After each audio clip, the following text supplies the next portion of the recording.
Shalom jemaat Tuhan, jumpa lagi dalam acara Light of Revival, renungan firman Tuhan yang akan menuntun kita sepanjang hari ini. Firman Tuhan bagi kita terambil di dalam Roma pasal yang ke-15 ayatnya yang ke-7. Sebab itu terimalah satu akan yang lain, sama seperti Kristus juga telah menerima kita untuk kemuliaan Allah. Menerima orang lain. Jemaat Tuhan yang terkasih, Roma pasal yang ke-15 ini masih memiliki kaitan erat dengan pasal sebelumnya, yaitu di dalam pasal 14. Di dalam pasal sebelumnya menceritakan bahwa ada terjadi perselisihan atau persoalan di dalam jemaat di Roma. Perselisihan itu ada di antara golongan orang Yahudi dan golongan orang non-Yahudi. Persoalan ini berkaitan dengan makanan dan tentang memelihara hari-hari. Orang Yahudi, meskipun mereka sudah menjadi pengikut Yesus atau sudah percaya kepada Yesus, tapi mereka masih dipengaruhi oleh ajaran-ajaran perjanjian lama. Sehingga mereka masih tetap memelihara tentang tradisi, ada makanan yang harus mereka makan dan ada makanan yang tidak boleh mereka makan. Ada makanan yang haram dan ada makanan yang halal bagi mereka. Dan tentang bagaimana mereka memelihara hari-hari. Nah, hal ini menjadi bentrok atau menjadi perselisihan, timbulnya perselisihan karena orang non-Yahudi tidak memiliki tradisi seperti itu.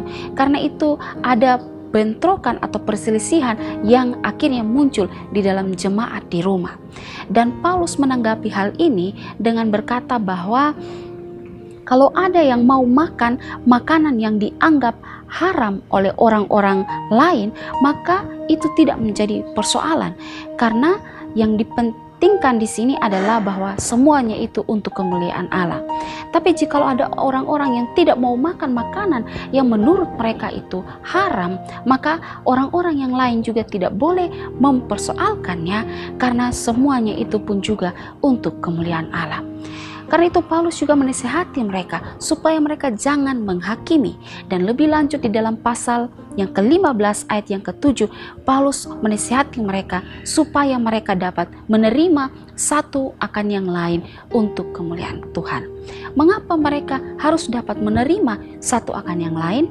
Karena Yesus Kristus telah terlebih dahulu menerima mereka. Dan saat mereka menerima orang lain, maka saat itu mereka dapat mempermuliakan Tuhan, atau hal ini dapat mendatangkan kemuliaan bagi nama Tuhan. Dengan menerima satu dengan yang lain, maka dapat menghindarkan mereka dari perpecahan. Dengan menerima satu akan yang lain, dapat membuat mereka rukun dan hidup bersatu di dalam tubuh Kristus.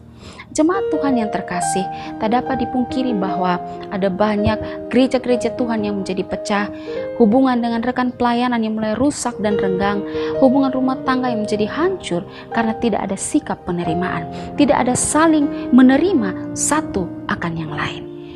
Firman Tuhan hari ini mengajarkan kepada kita supaya kita harus dapat menerima satu akan yang lain, menerima segala kelemahan dan kelebihan orang lain, menerima segala kekuatan dan kelemahan orang lain.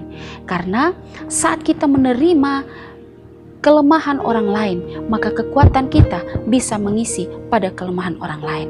Begitu juga kita dapat menerima kekuatan orang lain, karena kelemahan kita dapat diisi oleh kekuatan orang lain. Jemaat Tuhan, kita semua ini berbeda satu akan yang lain. Tapi marilah kita menerima perbedaan itu sebagai satu tubuh Kristus yang dapat saling melengkapi. Biarlah firman Tuhan hari ini menolong kita untuk dapat menerima orang lain dengan segala kelebihan dan kekurangannya. Saat kita menerima orang lain, maka saat itu kita dapat mempermuliakan nama Tuhan. Kiranya firman Tuhan hari ini dapat menolong kita dan menjadikan kita pribadi-pribadi yang luar biasa. Tuhan Yesus menolong kita. Amin. Mari kita berdoa. Bapa kami di sorga, terima kasih untuk firman Tuhan hari ini. Ajarlah kami untuk dapat menerima sesama kami dengan segala kelemahan, kelebihan mereka. Karena kami percaya bahwa kelemahan dan kelebihan mereka dapat mengisi kelemahan dan kelebihan kami. Dan saat kami melakukannya, maka kami membawa kemuliaan bagi nama Tuhan. Kiranya Tuhan Yesus menolong kami semua. Amin. Jemaat Tuhan yang terkasih, mari jadikanlah firman Tuhan sebagai pelita dan terang bagi jalan hidup kita. Tuhan Yesus memberkati kita.